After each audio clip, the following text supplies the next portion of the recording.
Hey guys, Thunder E here, and welcome to the video you've been waiting for on the channel, gaming on the Galaxy S23 Ultra.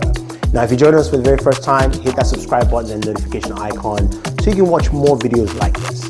The S23 Ultra is here. This is, of course, Samsung's biggest flagship device, and it is powered by a brand new processor. Now, of course, we care about gaming on this channel. We also care about the fact that we're going to be having a Snapdragon processor on every single Galaxy S23 device across the planet this year. And not just the Snapdragon 8 Gen 2, which is a really good chip and we've seen in other devices.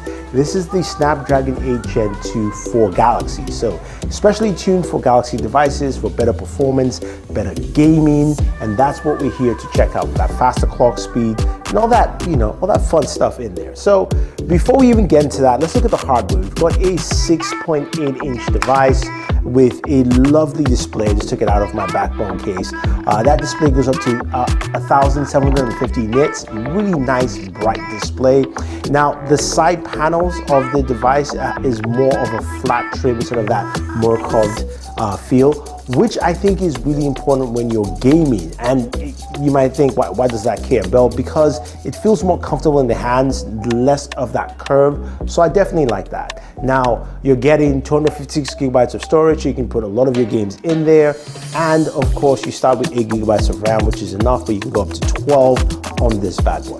5,000 milliamp battery. And let's look at the very first thing, which is most important for all of us here, which is, of course, benchmarks, because this has that brand new Snapdragon 8 Gen 2 for Galaxy. And the benchmark scores here from Geekbench for the CPU single score, it is 1,527, while the multi-core is 4,835. That's one of the higher single cores I've seen for a Snapdragon device. Multi-core not as high, maybe it's because, of course, the way the chipset is set up with this specialized version here, but still some really impressive scores. Now, I also want to look at the compute scores because there are some really interesting numbers here. Vulkan, I got 10,348, so it's actually pretty solid overall. Now, you're thinking, look, okay, Thunder E, it's got some really great benchmarks. What about the games? As you know, we start off with our very first game, which is Call of Duty Mobile. And the reason we play Call of Duty Mobile is because it runs really well on a lot of devices, and it runs well here on the Galaxy S23 Ultra. We're getting 89 frames per second, playing at the highest frame rate settings on the game. Runs really smooth, no issues. And also in terms of temperatures, it actually stays pretty nice and cool. So very solid there. Then we move over to Apex Legends. Now, Apex Legends here, we're playing at Ultra HD Ultra, and we're getting a solid 60 frames per second, ran smooth, played for about 30 minutes of gameplay, and it was just solid. Now, moving into the other two games where we push the performance level a little higher, and that, of course, is PUBG Mobile. Of course, we start off with Smooth Extreme, where we're getting a solid 60 frames per second, and that is to be expected. And then we move over to Ultra HD Ultra, where again, we're getting that solid 40 frames per second, which is standard, and you're thinking, okay, is it still the same thing? So I decided to try Ultra HD Extreme, which I've done on my Galaxy S22 Ultra before, and I was not getting really good frame rates, around 35, maybe getting close to 40. With the Galaxy S23 Ultra and that Snapdragon chipset, you're getting 60 frames per second on Ultra HD Extreme. Again, Ultra HD Extreme, so this is really nice to see that you can push the benchmarks up and you're getting better performance. So I really, really like that with the Galaxy S23 Ultra.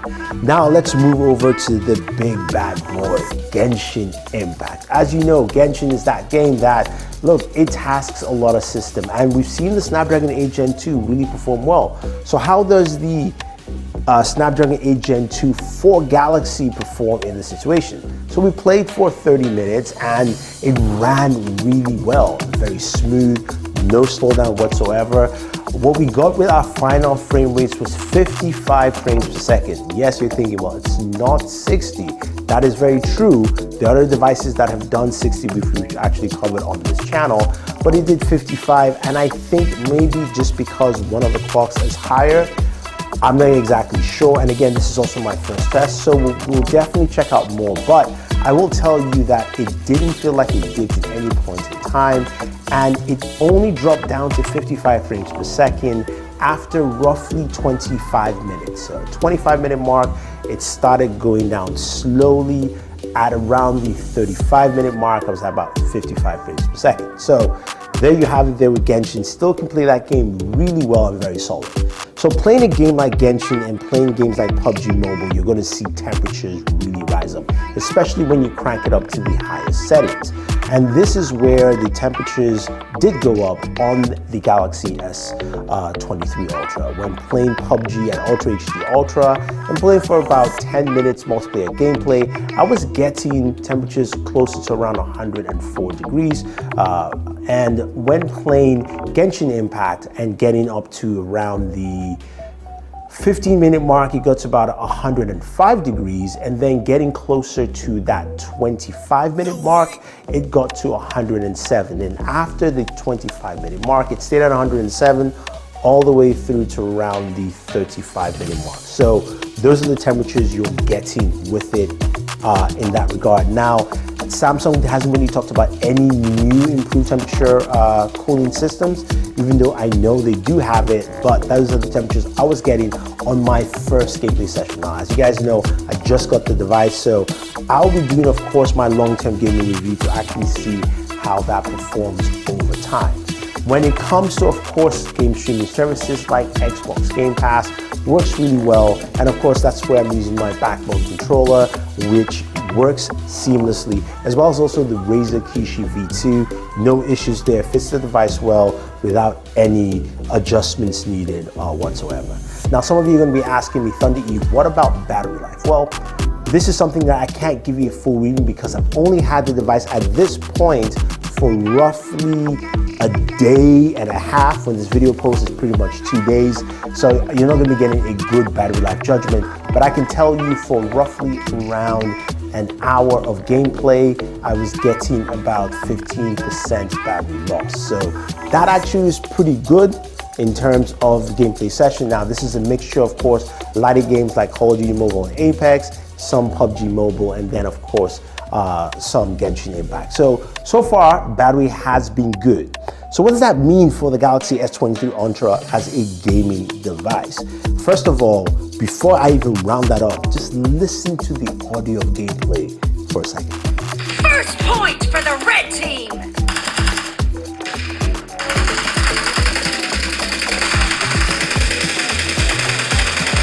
Now, when you put that in mind with the audio and the mix, this is a very, very solid gaming device. A couple of things come into mind because, number one, it can actually handle the games really well. You see how I handle with Genshin, all the way down to, of course, Call of Duty Mobile and your game streaming services. Yes, it handles emulators well. I just didn't have enough time to showcase it here. I will showcase it on Board Gamer, so take a look at it there, as well as also the really good speakers we have this time with Dolby Atmos for gaming. Really gives much more supreme feel. 120 hertz on the display, as well as also just the vibrancy you're getting in total. So you're getting a full-fledged gaming experience, and dare I say, this might set that template for the best gaming phone of the year. Just putting it out there. Now, let me know your thoughts, guys. You've seen the numbers, you've seen the benchmark, you've seen the gameplay. Leave your thoughts down below. And if you're thinking of picking up the Galaxy S23 Ultra or any of the Galaxy S23 devices, definitely use our link below. You can get a $150 credit to your pre-order for the purchase of the device. So go ahead, use that link and start gaming, guys. So Thunder E saying thank you and always enjoy entertainment.